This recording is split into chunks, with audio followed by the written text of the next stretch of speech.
it's Jodie. Today I'm going to take you through the swim spa keypad and how to operate your swim spa. So first thing we do is we take the Hydropool logo, drag it over, and here we have the water screen. So this is everything to do with what's happening in the water.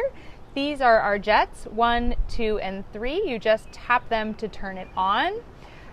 Jet 1 is all about the massage and the buoyancy jet. Jets 2 and 3 are my swim jets. Here we've got the light, so that's how we turn the light on and off. This is our temperature. Right now my swim spa is 93 degrees, although I do have it set at 84 for swimming. And then over here we have our maintenance screen. So this is where we get into all things maintenance. I'm going to show you some of the everyday things that I like to use.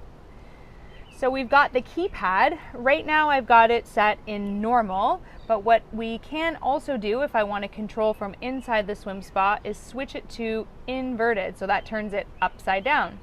And to get it back, I just hit display and back to normal.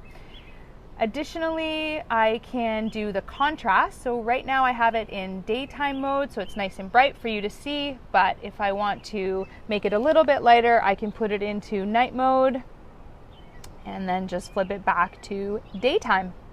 I can also change the temperature units. We keep ours in Fahrenheit, but very simple to turn it to Celsius. Another thing that I use when we are maintaining is I will go to maintenance. If I want to add chlorine or change the filter or even drain it, I will just hit standby, which puts it into standby mode. When I'm done doing the standby, I just come back here and hit cancel.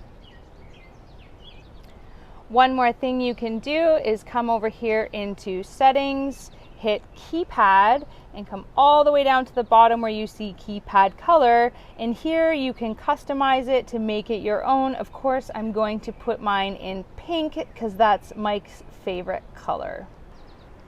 So those are just a few controls that I use on the swim spa. I hope you found that helpful. If you want to check out more info, head to the Hydropool website.